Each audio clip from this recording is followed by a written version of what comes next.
AP తూర్పు గోదావరి జిల్లా Jagannathapuram checkpost దగ్గర భారీగా నగదు పట్టుకున్నారు పోలీసులు. ప్రైవేట్ ట్రావెల్స్ బస్సులు తరలిస్తున్న 2,40,00,000 నగదును స్వాధీనం చేసుకున్నారు. ఎలాంటి డాక్యుమెంట్లు లేకుండా హైదరాబాద్ నుంచి రాజమండ్రికి తరలిస్తుండగా పట్టుకున్నారు. ఓ వ్యక్తిని అదుపులోకి తీసుకున్నారు. కేసు నమోదు చేసుకుని దర్యాప్తు చేపట్టారు పోలీసులు.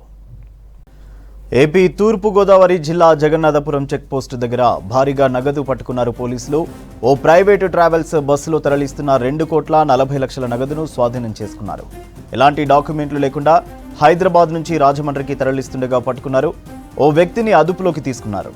కేసు నమోదు చేసుకుని దర్యాప్తు చేపట్టారు పోలీసులు. ఏపీ తూర్పు గోదావరి జిల్లా జగన్నాథపురం చెక్పోస్టు దగ్గర భారీగా నగదు పట్టుకున్నారు పోలీసులు. ఓ ప్రైవేట్ ట్రావెల్స్ బస్సులో తరలిస్తున్న 2,40,00,000 నగదును స్వాధీనం చేసుకున్నారు. ఎలాంటి డాక్యుమెంట్లు లేకుండా హైదరాబాద్ నుంచి రాజమండ్రికి తరలిస్తుండగా పట్టుకున్నారు.